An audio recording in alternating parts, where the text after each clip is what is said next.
The opening to Beyond the Gates hits me pretty hard, as it brought back memories of my own local video store closing down. And this play on nostalgia seems to be one of the film's focus.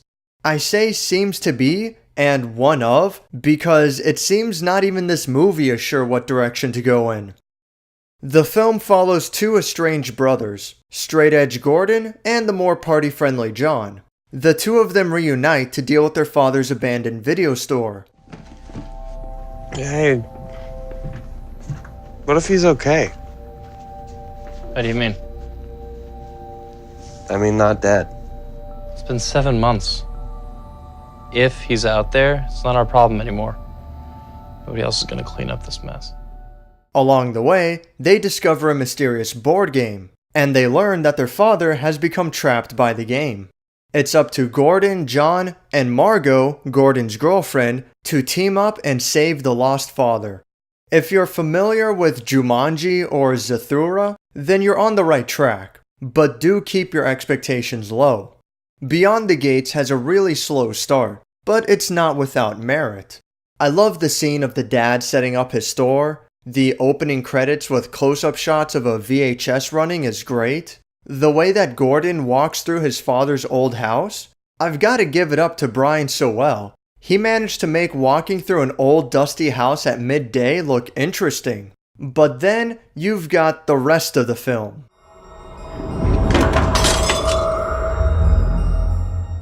The acting is a little off. It works in some ways. Characters will often make exaggerated expressions or simply say out loud what they're thinking. Whatever. It's pretty lazy, but it does get the message across. The way that Gordon and John hug each other early on, that awkward positioning really hits the nail on the head. But for the most part, the acting ability is pretty subpar. Gordon is so stiff that it feels forced and comes off unnaturally. She's getting into town as we speak. Should we wrap this up for now? Yeah. I think I breathed in enough dead skin cells for today. Are you staying at Dad's? I think so. She's staying with me. You're not living there, are you? Fuck no. Jesus, that'd be creepy. Yeah, I think I'm gonna hang back here, put another dent in this place. Thanks, John. I appreciate that. Yeah, sure. John is alright. He has a friendly demeanor and comes off as a realistic person. But when the supernatural comes into play, he never manages to land a convincing reaction. Only there can your father's soul be saved. What the fuck? Did you just hear that? The other world awaits you.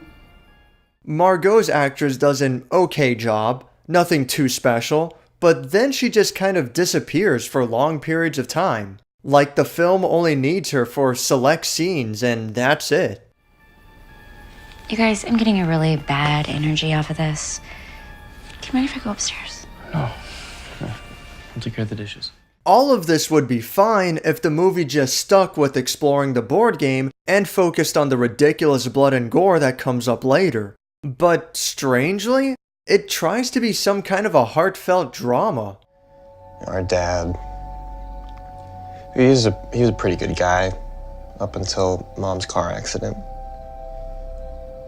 And, I mean, he was always a drinker, but I think that kind of pushed him over the edge. I don't care. This movie hasn't given me a reason to care about these people. They have no depth to them, their backstories are as generic as white bread, and any moments of challenge to their character comes off as completely shallow and inauthentic.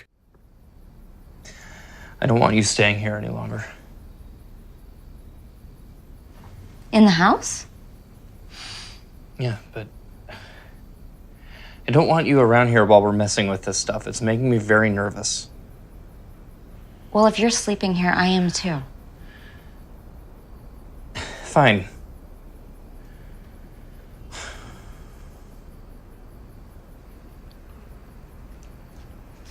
I'm gonna go upstairs.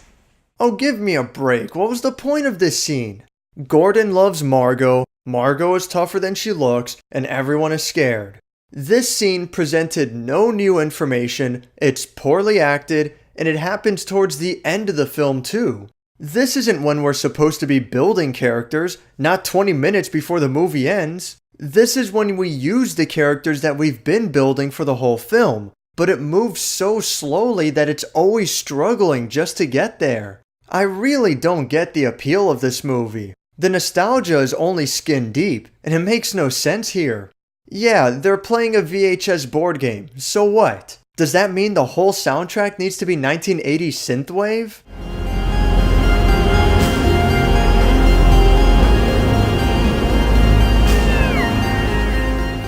And when the characters go beyond the gates, everything turns blue and purple. Are you kidding me? Why? What's the reasoning? This is just surface level, blatant pandering of nostalgia. I'm surprised there aren't any cassette tapes or rollerblades or spandex jumpsuits. Oh wait, that's probably because it takes place during modern times. I don't know, I don't get it. Beyond the Gates is one of those examples of a film that tries to do a little of everything and ends up with rare successes, leading to a diluted and disappointing experience.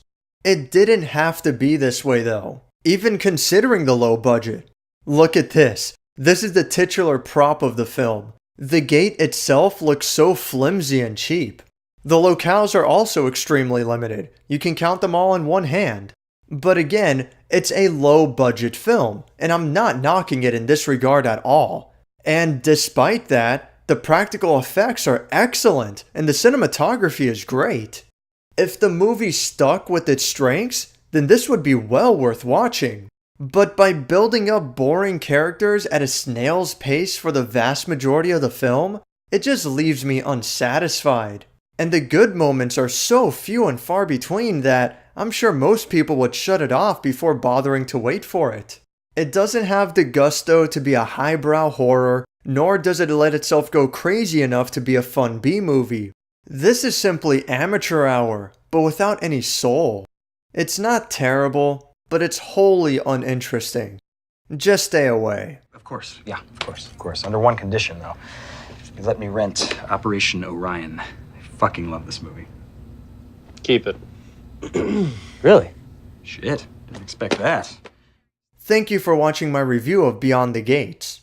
If you enjoyed this video, click the like button, and if you'd like to see more, subscribe. It's a terrible movie. He's a terrible cop. See you later. See ya, Constable.